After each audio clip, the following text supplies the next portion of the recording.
The sign says I am live, which must mean that I'm alive. Oh, good. No need to check. Hi, everyone. Welcome. Good to virtually see you all, since I don't see you. But I know you're there because all of your questions pop up, which is always appreciated, because otherwise you just have to listen to me ramble on for about an hour or so.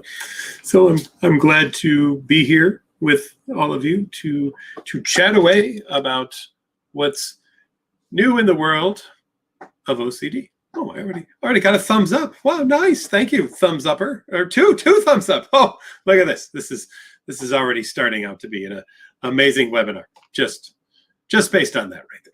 So how exciting.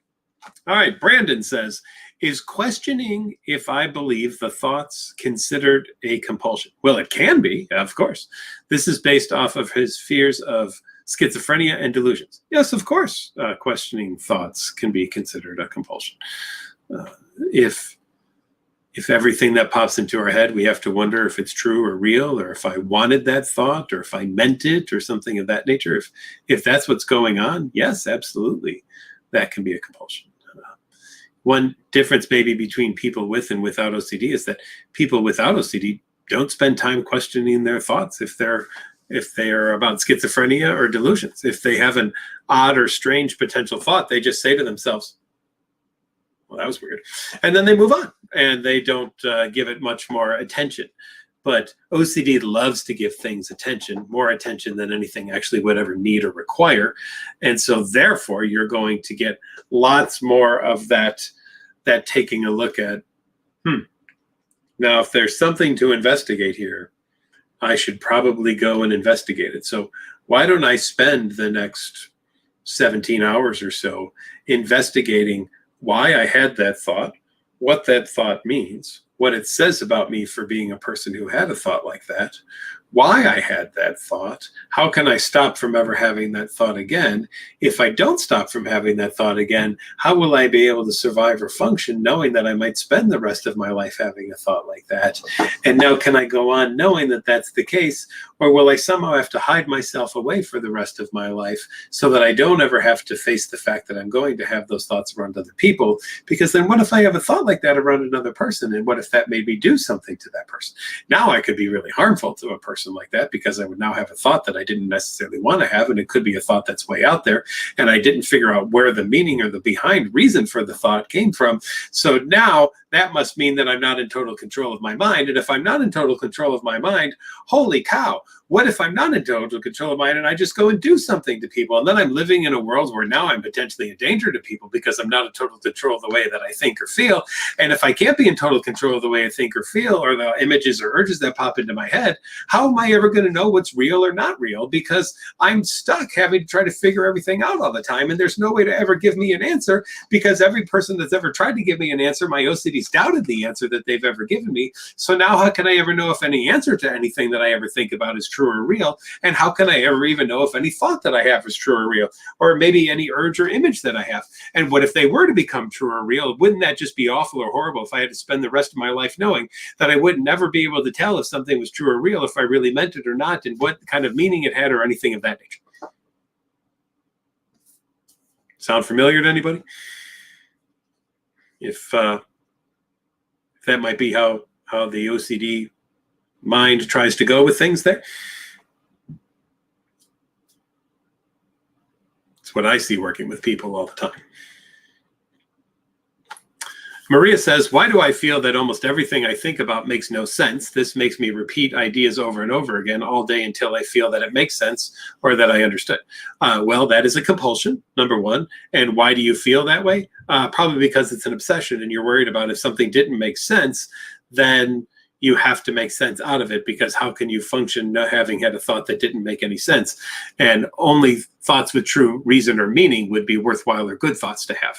So now we get into this idea that there's potentially a good thought and a bad thought. Thoughts that make sense are good thoughts. Thoughts that don't make sense are bad thoughts. I must sit with thoughts that make sense, or else I can't function or handle it. And you can go back into the conversation I just had about the same kind of thing as well too. So I don't spend any part of my day, again, I don't have OCD, but I here's the difference, maybe one of those differentiators between people who do and don't have OCD. I don't spend any part of my day trying to figure out if my thoughts make sense or not.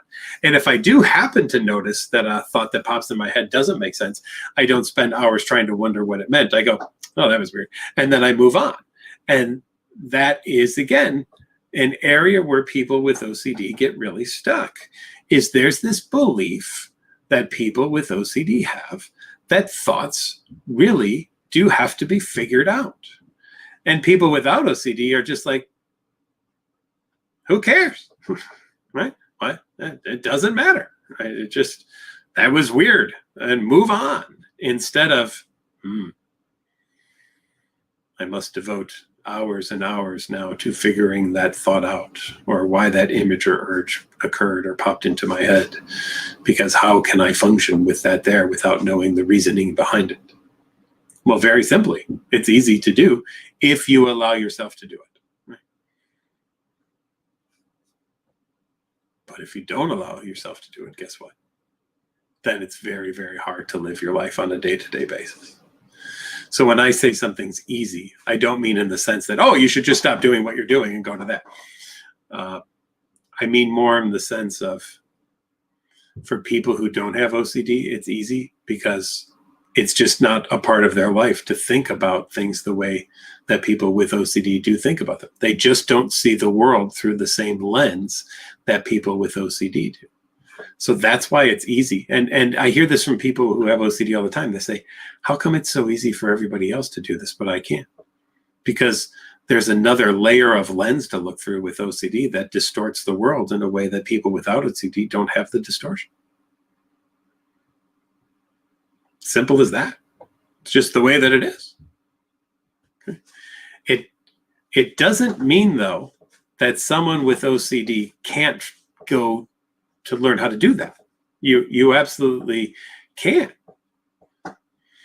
Will you maybe always have a twinge of, sure, maybe. It could very well be. But just because you do doesn't mean that you have to pay much attention to it. Right? I mean, that to me is always the goal. I think that a fundamental mistake made by people who have OCD is the belief in importance of all of the things that pop into their head and the need to pay all sorts of attention to it. When for people without OCD, they just don't care. It's just not on their radar. It's not a thing to them. I ran over a bump. Okay, well, it was a bump, right? Versus I ran over a bump. Or maybe it wasn't a bump. Maybe it was a child. Maybe I need to circle around the block to see once again. Right? And the divergence of a bump is just a bump versus nope, a bump is a death. Right? It's not just a bump. I potentially killed someone. Best to investigate, right? Let's get that assurance. And what happens every time we get that assurance? We drive on the block, we don't see the body. Whew, that felt good. But then comes the doubt again. But are you really sure that you didn't see a body? Maybe it's best to check one more time. Maybe it's best to drive around the block one more time just to make sure. And then that time, no body again. But I might have missed it. Maybe just one more time. And then what do we know from research on checking? The more you check, the more doubt you have. Right? So now every check that you continue to do actually instills more doubt in you and leads to even potentially more checking. Checking turns out not to be a good thing to do. Once is enough. Anything more than that, you're going down a slippery slope of doubt.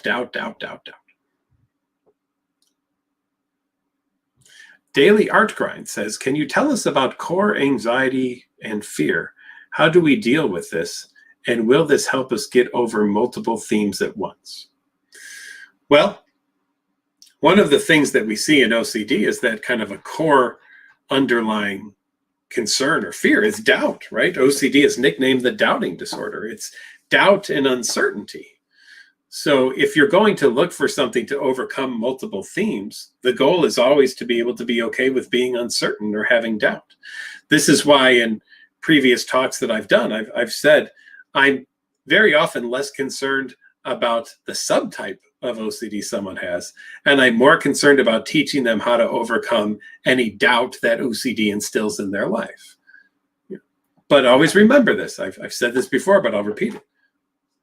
OCD is the doubting disorder and demands certainty. But how can you ever give the doubting disorder certainty if it doubts everything? So you're in a hamster wheel of hell here, right? You're going around and around. Oh, OCD wants certainty. All right, let me get it. All right, hey, OCD, here's a great answer. It's not good enough. Okay, I'll be right back. All right, hey, OCD, here's another answer. Yep, still not there. Okay, I'll be right back. And that's what you do, right? You just keep going around and around and around, and you never actually satisfy OCD because you can't. It's impossible. Still, no one with OCD has ever come up with an answer or heard an answer to something that OCD was doubting, and after hearing it said, oh, well, hey, everything's good now. Thank you. I'm going to go. No more need for me, says your OCD, right? No, I'm good. You finally gave me all the answers I needed. We're great. Thanks a lot. Everything's wonderful. Never happened. Never going to happen either, by the way. Okay? It's not what we're looking for. It's not how it goes. Megan says, what advice would you give someone who has POCD, so pedophilic concerns, and has this new urge to watch children, or maybe to think about sex or do sexual acts to see if they are turned on by a child? Will this urge or fear go away? It's so scary. Yeah, that would just be another checking behavior right there, Megan. So not something that we encourage anybody to do. We want people to not have to check to see about attractions. We want people to sit with the doubt, right? We want people to sit with the uncertainty and to recognize that maybe there's some kind of thought there. Maybe, right? Maybe there's something sitting there. But just because there is doesn't mean that I'm going to do anything about it or that it has to mean anything as well, too. I've had discussions with people about, this notion of, what if I even find somebody under 18 attractive? And so I posed to somebody, what if there's twins? They're identical twins, right? One was born on 6 hours before the other one.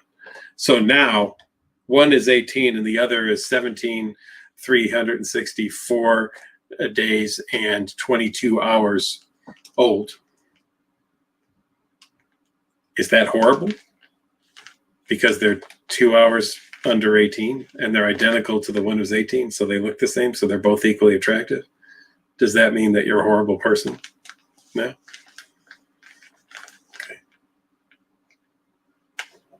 Okay. It doesn't matter what subtype you have. It's about learning to live with the fact that I worry that I might be this, or I might be that, or I might have this, or I might have this, or I worry about an attraction to this, or attraction to that, or I worry about a thought about this, or a thought about that. Okay. You can have all the thoughts that you want. Just because you have them doesn't make you anything. Let's try it, though. All right, here we go. I think I'm a chicken. I think I have wings. They might be delicious in buffalo sauce. I think I have drumsticks. I think I can fly for very short lengths. And I think I walk around pecking the ground for seeds and feed. Now, does that make me a chicken? I can think anything I want. It's not going to make me anything. Oh, but Dr. McGrath, you don't understand. It's not about turning into something. It's about more like becoming something. What if I become something that I don't think I am? I'll still stay the same person. I'll still be me, but I might then do this thing as well too. And wouldn't that be awful or horrible? Okay. Then the reality is, couldn't any of us do that thing at some point in time? We could all do whatever thing.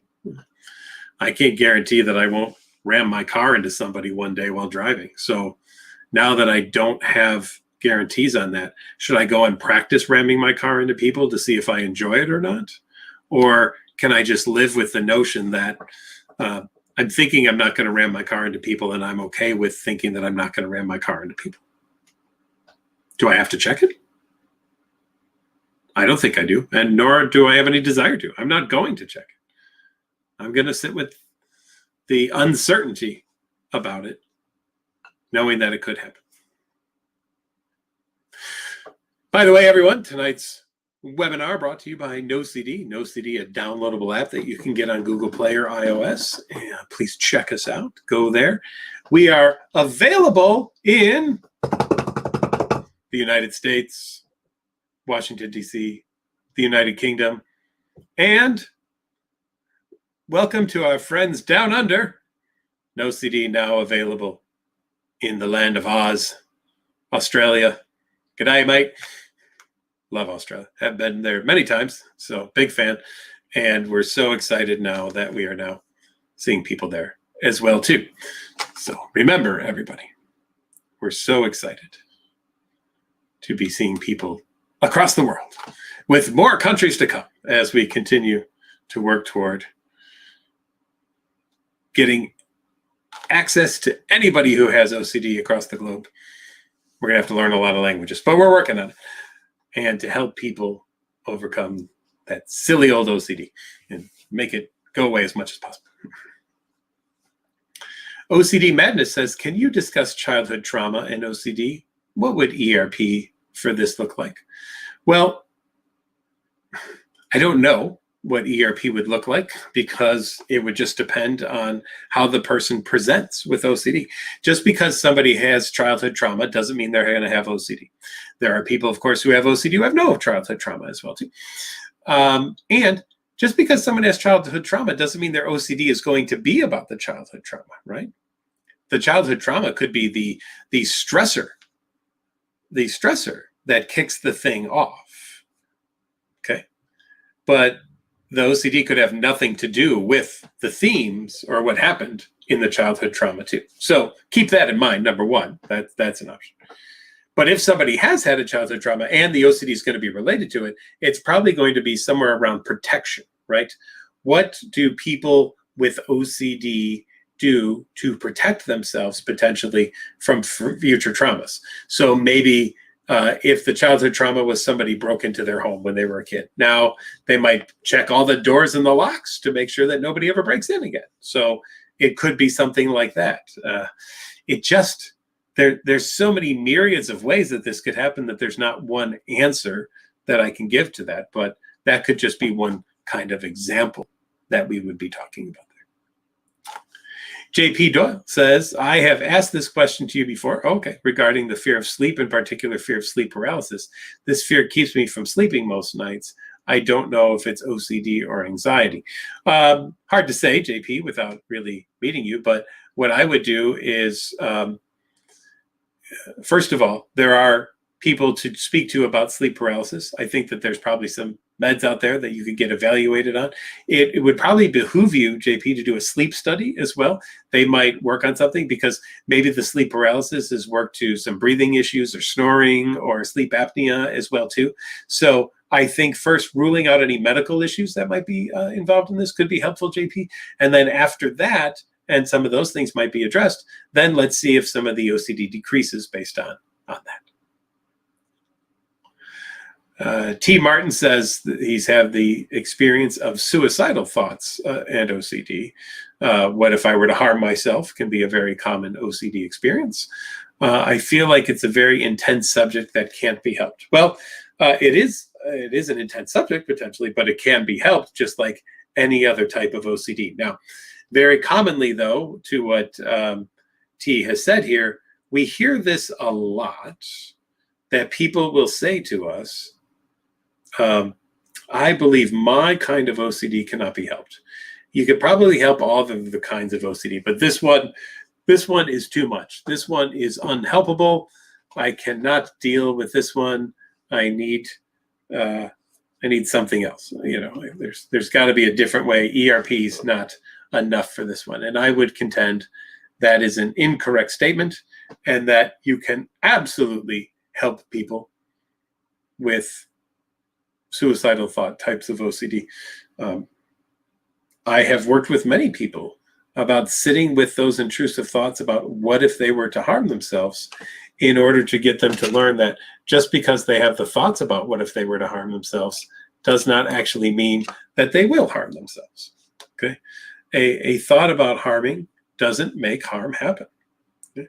And I want people to really work on recognizing that fact, that I can sit with the discomfort of knowing that I could harm myself without having to harm myself. Right? I could do it right now. I could think right now about, okay, by the time this webinar is done, there's a chance that I could not be around anymore. In fact, hold on. Grab my scissors here out of the drawer. Got them right here. I'm going to keep my scissors right here on the computer in front of me. It's going right here. And I'm going to have them pointing at me for the rest of this webinar, knowing that I could use them to harm myself if I chose to. And now knowing that I have an implement in front of me that I could use to harm myself, and that it is right there, I'm still not going to do it. At least as far as I can tell. I have no urge to do it, no image of doing it.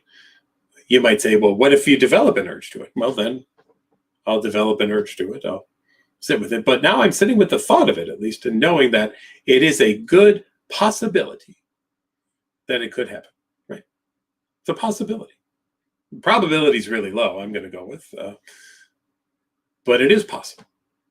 And now what I'm going to do, T, is I'm going to sit with that possibility and recognize that just because something is possible does not mean it is highly probable. And we'll see how it goes. So we'll keep checking in over the course of the webinar to see if any harm is done. Let's see. How can I recover from ROCD if I'm not in a relationship? Great question. I think that what you can do is probably take a look at how you've acted in previous relationships and maybe do some role plays or some scripts around those things.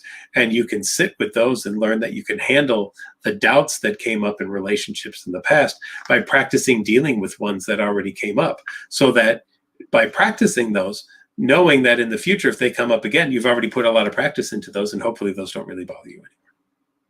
So hopefully that would be there. Rachel says, is a metaphobia a form of OCD? No, a metaphobia is a specific phobia, a fear of throwing up or being around people who would throw up. I think it often gets confused with OCD. There's a fear of what if I were to throw up, and maybe there even seems to be behaviors done to try to prevent throwing up, which can look like compulsions. But in this case, if that's the only fear, that's the only thing, we would go with it. That's what it is, a metaphobia. But if there's maybe a fear that I would get sick or contaminated and I would throw up, or I would get a disease or something, and it's broader than just throwing up, then I would look at obsessive compulsive disorder. So a metaphobia could be almost kind of seen maybe as folded into OCD in that kind of situation, but it would really be a part of the OCD and not specifically a metaphobia in that case.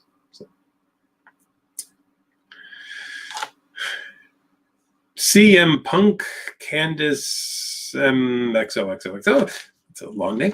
I read that OCD has a relation to self-esteem in a way. Is that true? I think my low self-esteem is kind of hindering my progress in OCD or in ERP. Well, low self-esteem can definitely play a role in hindering progress in ERP if you don't believe you can get through ERP and that it's too much for you and that you won't be able to handle it. So I'm wondering if maybe that's what's going on right there, is that there's a belief that I just can't do the ERP. It's too much for me. It's too much for me to handle. I don't have the willpower or the wherewithal to be able to go through the experience of doing this. And that right there could very well be the thing that's getting in the way of ERP. So a therapist working with you would probably want to spend a bit of time also helping you with any feelings of depression or guilt or sadness or something like that to help you deal with that, so that that doesn't any longer interfere with the ERP that you need to be doing to help you overcome the OCD. So give that a try. My opinion says, hey, Patrick, hey, is it important to determine what is a panic attack and what is OCD for the reaction you have to it, like a coping skill or ERP? Well, here's a couple of things. For people who have panic attack, we purposely expose them to things that are uncomfortable. But what do we expose them to? A lot of physical sensations. Like I would put people in situations where they would be running in place, hyperventilating, breathing through a straw, spinning in a chair. And I want to teach them not to be afraid of the panic sensations. Now, can people have panic attacks and other anxiety disorders or OCD? Sure. You might have somebody with social anxiety have a panic attack when they go on stage, right? You might have somebody with a elevator phobia have a panic attack when they get on an elevator. Sure, okay, that happens. You might have somebody with OCD have a panic attack if they can't do their compulsion, right? And that it throws them into such a tizzy because they can't do the compulsion, they think something horrible is going to happen. In that case, I would want to treat two things. I would want to teach somebody how to deal with panic attacks. So I'd want to do some of those interoceptive exposures for panic, which I think is a really nice combination to do with OCD. And I would also want people to be doing the ERP to the things they're afraid of for the OCD as well too. So I think that you would use both of those things in that situation. Rodolfo says, what's the difference between an urge and OCD? I feel as though OCD is an excuse for everything, which makes me feel anxious. Well, OCD encompasses urges, right? In OCD, we have a fear of thoughts that we might have, images that pop in our head, or urges that we might experience to do something. Every human being experiences urges to do things, be it from, I would like to ask that person out on a date, right? I have this urge to go up to them and, hey, that's my how you doing move right there. Hey, how are you? All right. Or we might have an urge to jump on top of somebody if we see somebody beating somebody else up, right? There's all these urges. Just because we have urges to do things doesn't mean we actually go do them, though, right? Some people will follow through on some things and some people will not, right?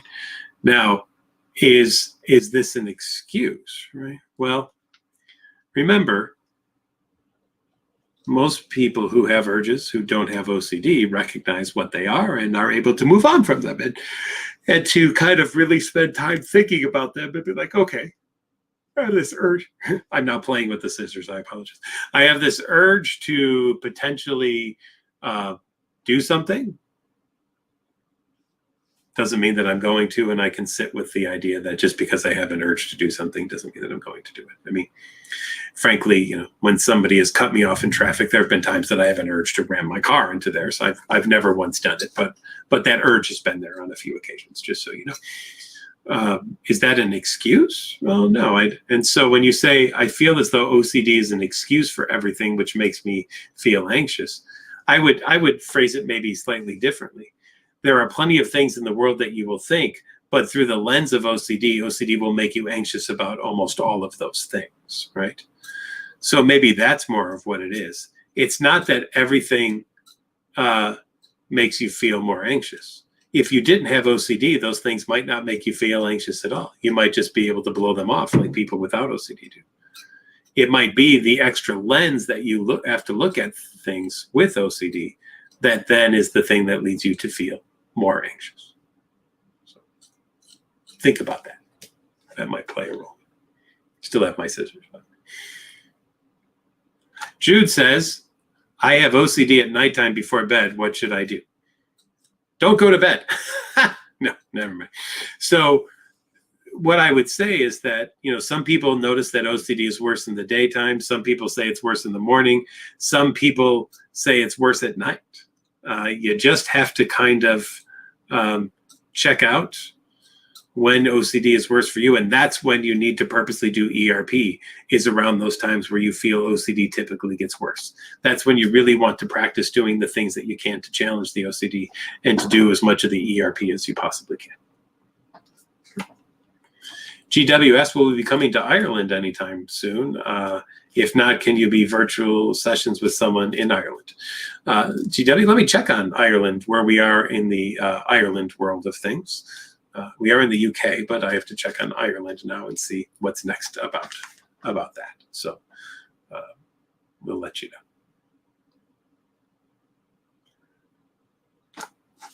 Femina, hey doc, I've been avoiding doing my sexual orientation OCD compulsions. Now my attractions just feel more real. I don't understand why. Thanks, please help. Well, I can tell you why. It is because OCD is trying to trick you and saying, well, now that you're not doing compulsions and you're sitting with them, you must really like them, because why would anybody sit with these kinds of thoughts or images or urges unless they like them or wanted them? So this must actually be proof that you actually are this thing. It's another bullshit kind of it's bullcrap OCD thing to get you to stop doing therapy, right? Don't forget, if something can overtake therapy, it will. And OCD wants to overtake therapy too. So OCD will first say, well, you can't do OCD therapy unless you do it perfectly, right? I mean, how can you ever overcome me if you don't perfectly try to overcome me? So that's the first step that OCD might take to get you to not do it. And then the second step will be, hey, you know, now that you've been feeling better about this and you've been doing this therapy, maybe it really wasn't OCD after all. You know, maybe you actually wanted that thing and you were hoping that thing would happen, and now you've worked with these therapists and they've got you to do this thing, and you're suddenly realizing that, yep, you really do like this and you really are this. So you're darned if you do and darned if you don't, I will say. Okay, that's just something to kind of keep in mind. Don't try to understand OCD, and also recognize that many times when people do therapy, OCD feels like it gets worse before it gets better. In fact, for me, that's a really good standard to pay attention to know that OCD therapy is getting worse, because people are recognizing that things very often get worse before they get better. So if you want to see OCD get better, get ready for things to feel worse at first. I think I said that wrong there a second. If you want to see things get better with OCD, recognize very often at first they're going to feel worse. It's just the way that it goes. Okay. Troy says, I don't know how to let go of a bad relationship I had and if I could have fixed it or not, like if she changed and I should go back. Well, Troy, I'll tell you a little story about what I call the ghost. I believe most people have a ghost. And that ghost is a former relationship where they look back on it and they think, had I only done this or that, or had they only done this or that, or we only said this or that to each other at this time, at this place, then things could have been better, and think about how wonderful everything could have been. And maybe now I should go back and check it out to see it. And yes, maybe they are with somebody else or whatever, but what if I offer them the opportunity and I get the opportunity back? Maybe we'll truly realize all these things about each other and what we should have had and what we should have done. And wouldn't that be the best thing to do? I think, again, I think most people have a ghost. It's that former relationship that, had I just done this or that, or now I look at my life and I think, you know, I'm in a position now to make that relationship perfect and to really have it be the thing that it needs to be.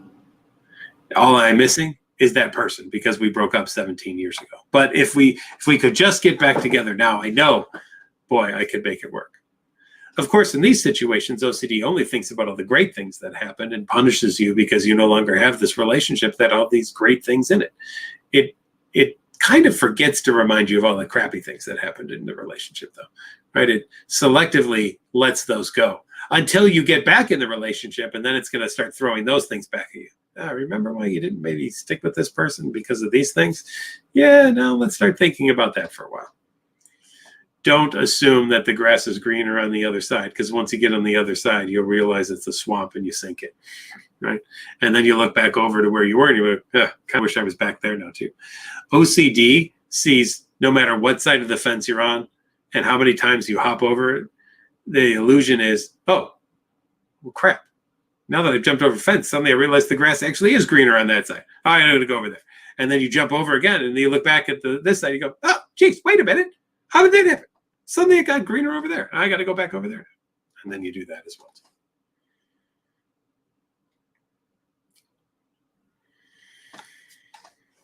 Juan says, how do we stop ruminating, and what can we do while we don't ruminate? Well, I'll start with the reverse first. What can you do when you don't ruminate? You'll do what everybody else does, and you'll allow thoughts to just kind of either pass by, or you'll think about them for a while and come up with an answer. And once you get the answer, you'll go, yeah, that's cool. That's what I'll do. And then you'll move on to the next thing, and you'll go from there. What do you do when you ruminate? I got to figure this out. I got to figure it out perfectly. I got to figure it out to the nth degree. And after I figure it out, I need to go over it again and again just to make sure I truly did figure out the right way. Because if I miss something, that would be horrible. So it never hurts to go back and check again and again and again and again and again. All right. So now we get to, how do we stop ruminating?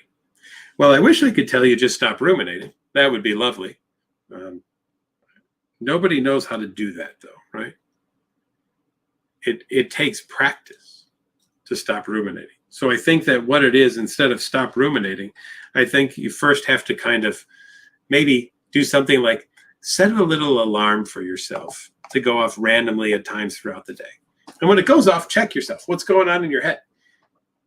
And if what's going on in your head is, well, you're doing well and things are good, great. But if what's going on in your head is suddenly you realize, well, gee, I've just now spent what appears to be the last 17 minutes trying to figure out if I should tie my left or right shoe first, and coming up with the pros and cons of all of that. Maybe it's time just to then make a decision. That alarm could signal it's decision time, right? What happens with ruminating? We don't make decisions. We just keep thinking. And sometimes we think about thinking while we're doing it. So what do I do about it? I try to get people away from thinking, or sometimes, for those of you in the South, fixing to get ready to do something. And I want people to actually do something. I want people to make a choice to do something, to face something, and to sit with some kind of discomfort. That's what I want people to do. And that's how I think we can get people to stop ruminating.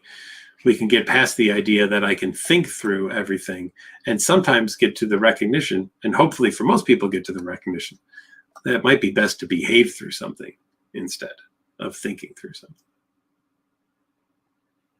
Reminder, everyone, tonight's webinar brought to you by NoCD. NoCD, a downloadable app you can get through iOS or Google Play. Please check us out, download us. And if you're looking for teletherapy, well, we got it. We are in all of the United States, the UK, and now in Australia as well, too. So feel free to hit that therapist button on the NoCD app, or go to treatmyocd.com or nocd.com, and you can set up for a free call with our team, and we can see if a NoCD teletherapy session might be best for you. We'd be more than happy to help you set that up. Rye says, for weeks I've cycled through physical sensations and nothing testing-wise pops up. COVID might be new stuff from stress. I'm worried about ignoring something on accident. How do I balance ERP and COVID? Well, good question. How about this? If it's a symptom or a sensation that you've already had and worked through, you don't have to respond to it every single time it pops up again like it's brand new, right? So that's number one. Be able to work on recognizing, okay, this one I've dealt with already. I don't need to deal with it again and ruminate about it or think about it or get it checked again, because I already did. And every time that I've gone and checked on it, that's never been a problem. All right, so I can let that one go. Okay. Number two, what do we know for COVID? I don't seem to have a fever. Now, that doesn't mean go check for a fever constantly, right? If you truly believe that there's something going on, then maybe once a day instead of 25 times a day, check for a fever, right? Whatever you can do that's less than what you've doing before. If you aren't daily checking for a fever, don't start now, right? That's not where I want you to go. But if you are, I want you to decrease the number of times you do it. If you're checking, if something hurts and it's 50 times a day, try to do no more than 45 times a day tomorrow. after a while, I've even added some rewards and consequences. When you meet your goal, have a reward for yourself. Some extra screen time, a little extra game time, whatever it might be. And also, if you don't meet your goal, there might have to be a consequence. During the recent election, I set up for people who had a lot of hand washing concerns with COVID. I had them do this. If they wash their hands beyond a certain number of times per day, they were to put a quarter in a jar for every time they washed their hands over the desired number that we had set for that day. And at the end of the week, they were to take those quarters and they were to write a check for the number of quarters that were in the jar to the opposite political party's political action campaign. And they were to send that check off to that political action campaign in order for me to continue to work with them. Now, believe me, I wasn't a fan of that because there was some money going to the opposite party that I was going to be voting for. But it was important in the sense of therapy that people recognize there are maybe even external consequences to some of the things that we do, right? And sometimes our job is to work on helping people pick motivators to help motivate people to do ERP. So that was one way that I've kind of addressed it with COVID is let's decrease the things that you're doing that go beyond the CDC. Now, we've already changed ERP in COVID, right? I mean, geez, I used to go around and touch my hands all over the place and lick my fingers and everything like that. And frankly, I've been sick less than almost anybody I know. I literally have not taken a sick day in 15 years. And I do tons of ERP with people and expose myself to all sorts of stuff. So there's a good chance. I firmly believe in the get yourself all the germs that you possibly can to build up your immunity kind of thing, because I think it works pretty well for me. So all I want people to do is to follow the CDC guidelines for COVID. And if you go over that, then we take a look at what are the consequences for going over that. And if you keep with them, what are the rewards? And that's how you balance ERP and COVID, right? My patients know that it's okay when they come in for being outside and shopping to go ahead and wash their hands, but to wash their hands for 20 seconds. And after they do that, pick something in the house they think is contaminated, recontaminate their hands, and they'll spend the rest of the day in the house with the contamination. That's what they do. Okay.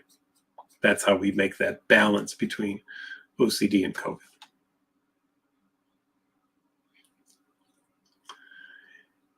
Daily Art Grind says, is it unsafe to do ERP on your own? I think it kind of depends on kind of what you're looking at. I would say I assign homework for people to do ERP on their own all their time. If you're thinking more of doing it unguided without a therapist, it could be more difficult and potentially unsafe because sometimes people get all gung-ho about doing some of these things. So it never hurts to have a therapist who can coach you through some of the ways of doing ERP to show you how to handle the stuff that you need to handle, and who can also work with you on identifying any potential subtle safety behaviors that might be going on too, so that they can make sure that you don't do any of those subtle behaviors.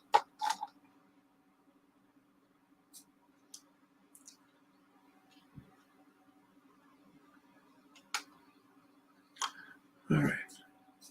Haley says she recently developed ROCD and she's scared. She's scared she'll never get to a place she was before with any relationships. She doesn't want to have fear about losing the ability to love or people abandoning her 24/7. Okay. So Haley, just like we would do in any other kind of, or Hallie, I'm sorry. Getting old.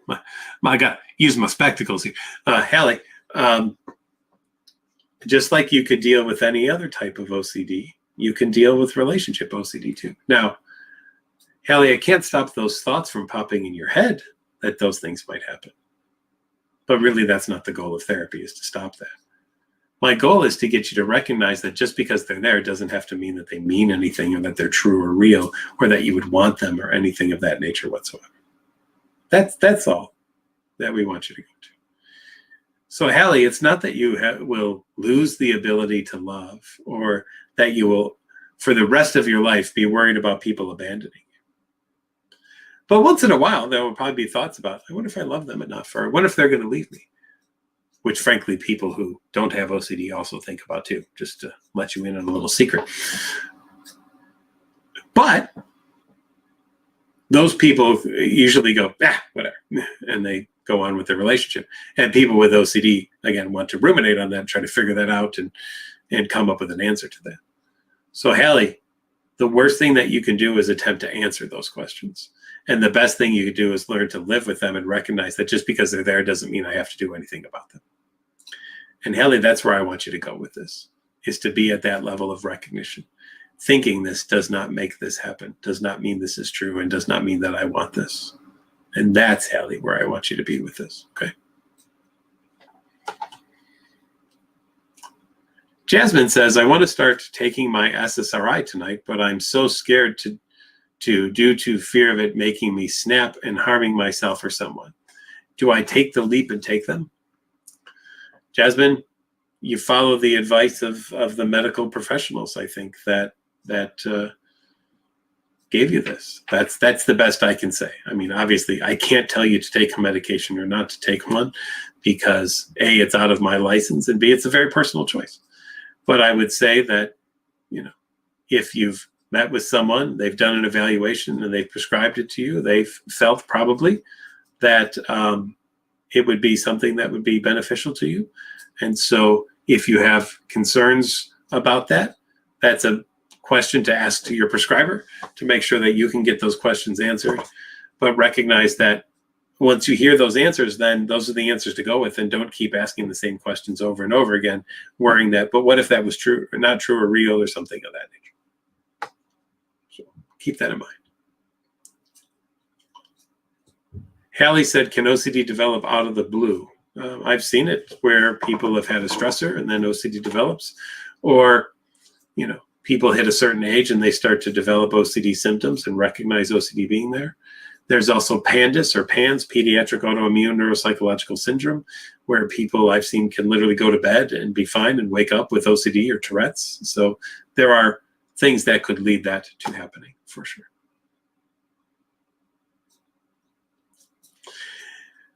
Ellie says, can you help with giving exposures to do on our own for HOCD and ROCD? Okay. Well, something along the lines of, if you're afraid of, and again, we usually call it sexual orientation OCD these days because HOCD assumes homosexual, and it was about straight people fearing they would become gay. But we know that people who are gay are afraid, what if I become straight? So, or there's transgender and all sorts of things in there now too. So that's why we call it sexual orientation OCD. Whatever it is that your OCD tells you that you might be, you could watch coming out stories about those things, right? On YouTube. There's all sorts of them on YouTube. You can watch all sorts of things about that. So that's one thing to check out and recognize that you can do for your own ERP. You could also, maybe if you find yourself avoiding people of a certain gender or what you think might have a certain proclivity toward relationships, try not to avoid them. Try to purposely even interact with them, if at all possible. Some people are afraid that it's even contagious. I've worked with people who thought that they could pass on being straight or gay to other people if they were to shake their hand or something of that nature. And so go, and when COVID's done and everything, do those things, right? And recognize that that's not how it passes, right? It's nothing like that. And for our OCD relationship concerns, recognize the fact that just because you experience a doubt about a relationship doesn't mean the other person is doubting the relationship at all. It's probably you and your OCD. OCD is the doubting disorder. OCD brings doubt into the situation. And so it's working on being okay with the fact that, you know what? I have some doubts about if I love this person enough tonight, but I'm still going to do this. I'm still going to make a beautiful dinner, and we're still going to sit on the chair together, and we're going to hold hands, and we're going to recognize, or at least I'm going to recognize, that even if I have doubts, it doesn't have to mean that they're correct or true. I'm not going to let OCD ruin another relationship for me. And then you might say, well, how do I know if I'm having a real doubt or if I'm having an OCD doubt? Most people have said to me, I know the difference, right? Remember, our OCD doubts typically come out of, kind of going back to me, out of the blue.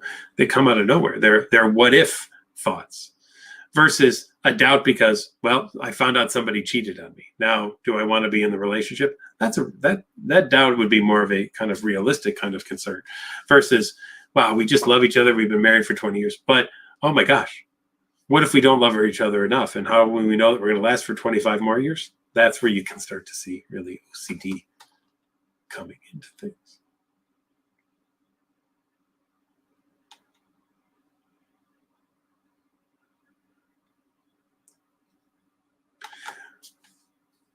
Warrior says, Dr. McGrath, when intrusive thoughts cause extreme anxiety, then actively ruminating is a compulsion.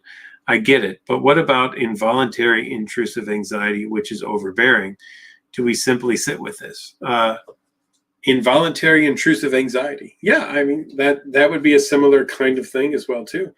When you say overbearing, many people who report to me that they have panic report how overbearing an experience of panic is.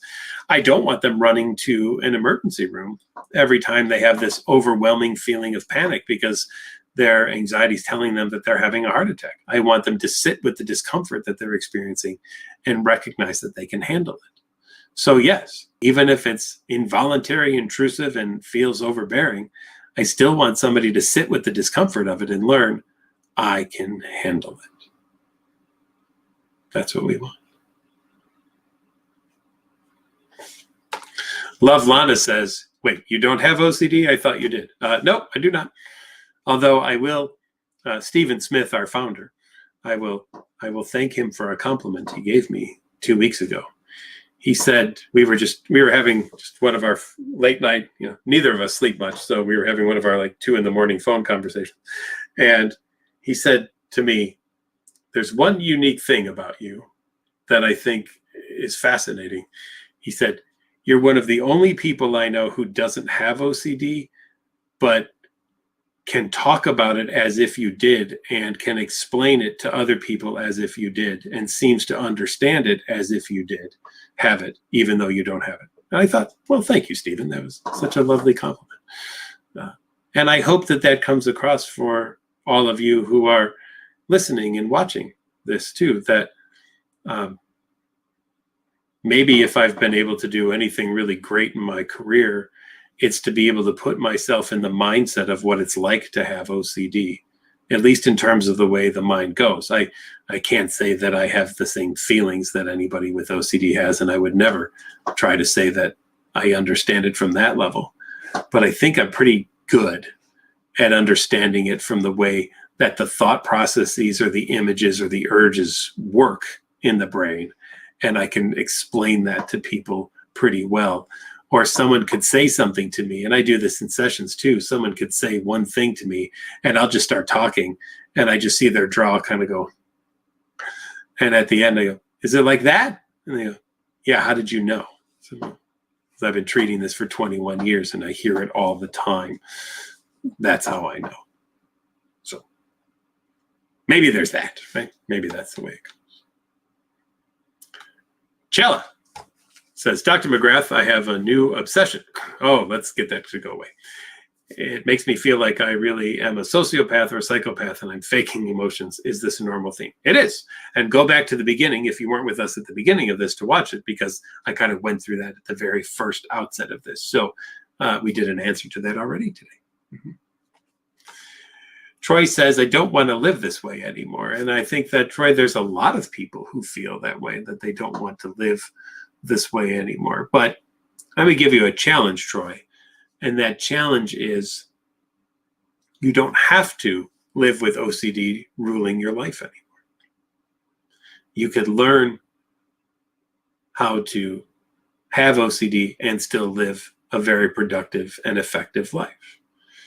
I remember that, we ended, it was emotional last week when we ended in some ways. We ended in talking about I don't know who I am anymore. And I said to people, you are who you are, and you have OCD, right? You know, if somebody had a physical illness, would you say, oh, I just, now that you have cancer, I don't know who you are anymore? I mean, imagine if I went upstairs to my wife and said, I just don't know who you are anymore now that you have cancer. You're just an entirely different person, and you're just not you anymore. And I just don't know who you are. No, that would just sound probably kind of ridiculous. Now, in some ways, is she a different person? Yes. I mean, obviously you can't go through chemo and radiation and all the meds and everything like that without not being in some ways the same person that she was when we got married, because she's more tired and she's sleeps a lot more, and has a lot of physical side effects and things of that way. But she lives and she fights through it, and she attempts to see what she can do about it, right? Well, Troy, that's what I want you to do too. I want you to do the exact same thing. Troy, I'm going to bet if anybody in your family was ill, you would do what you could to encourage them to figure out a way to function, survive, and live in the best way possible. And Troy, that's all anybody wants for you as well too, is for you to do the very exact same thing. Now, here's the secret I'll let you in on, Troy, and that is there's darn good therapy for OCD out there, and you can learn to live with OCD. Right? OCD doesn't have to be a thing that gets in the way of living your life anymore. We can help you with that. So I hope that you'll reach out for that and get that help, because it's there and it's available if you want it. Skylar says, a lot of times in ERP sessions, I've been told to sit with it or to do nothing. I don't know what that means. And shouldn't you be able to bring down the anxiety healthily? Well, yeah. So this maybe, Skylar, goes to the question of safety-seeking behaviors versus being able to sit with something. Bringing down the anxiety healthily could involve doing certain things, like maybe somebody would say diaphragmatic breathing or muscle relaxation or things of that nature, which in and of itself could be distracting from the compulsion that you're doing or the obsession that you're experiencing, and over time could become a compulsion in and of itself. Now I can't function anytime I have any kind of intrusive thought, image, or urge unless I do some diaphragmatic breathing or muscle relaxation. So why do we want people to sit with something and do nothing? Because we want them to realize that whatever the intrusive thought, image, or urges that somebody experiences can go away on its own without having to do something to make it go away.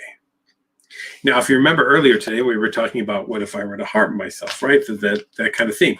And I said that I had a scissors sitting in front of me, and I've left it sitting in front of me this entire time. Now, I've done nothing to make that thought go away, all right? I've done nothing to intrude on that thought purposely whatsoever. I have continued to talk to all of you with the webinar, but that's me continuing to do the things that I need to do, right? So what I want people to do is to recognize that I don't have to try to make something go away in order to be okay with it. I can sit with it. I can allow it to be there, okay? I can do nothing. Skylar, I have tinnitus, if you've ever heard of that, or tinnitus. It's a ringing in the ears. To me, Skylar, it sounds as if somebody is playing the tippy-toppiest, loudest note on the organ, the highest pitched one on the church organ. Imagine somebody turned the organ on, powered it up, it's ready to go, and they put a rock on the note that is the screechiest, highest note on the organ. And for the next 75 years, you will hear that note. That's what I deal with. I have heard one sound constantly for 20 years already, and I will hear it until the day I die, because there is no cure for tinnitus. So you know what I have to do, Tyler, or Skylar? Sorry, Troy's above you, so I saw the T. Skylar. You know what I have to do, Skylar? I have to sit with that. That's what I have to do, Skylar. I have to sit with that. I can do nothing about it. I could sit around and scream and yell and be like, why the hell do I have this? And it's got to go away and I need to make it gone. And oh, it's awful and it's horrible. Instead, you know what I'm going to do, Skylar? I'm going to sit with knowing for the rest of my life, I'm going to hear this sound that nobody else hears. It's annoying as hell. But it's really not annoying anymore because I'm so used to it that it doesn't even bother me. Did it start off annoying? Sure. Yeah, absolutely. Does it bother me now? I mean, I don't like it. I wish it would go away. It would be lovely to hear silence. I cannot tell you what silence is. I have no recollection of what it's like to not hear something. I just don't know how that works or goes. I'm clueless. I'm absolutely clueless to silence. And I've accepted the fact that I'm never, for the rest of my life, I am never going to hear what silence is. But you know what? Still doesn't change who I am as a person. Am I losing out on something? Yeah, I am. I'll be the first to admit I'm losing out on something. But you know what? I accept that. That's just the way that it goes. I accept the fact that that's how it's going to be. And I'm going to be able to move on and live my life, even though this thing's there that is annoying, but I've learned how to live with and doesn't bother me anymore. And that's my goal for all of you too. That's where I want all of you to get to. It's been another great hour, everybody. Thanks for joining. I won't be here next week. You are going to have, though, very exciting to announce, Jenna Overbaugh and Dr. Nick Farrell will be here next week. Nick is new to NoCD. He is joined us, and he is one of our clinical directors now, and we're so excited to have him. So he's going to be here next week, as well as Jenna, who many of you may know from her great Instagramming and all the work that she does online. She's got a huge online presence. So I'm excited the two of them will be here next week, and then I'll be back the week after. Have a great one, everyone. Be good to yourself and be better to yourself than your OCD even wants you to be. That'll really piss it off. See you later.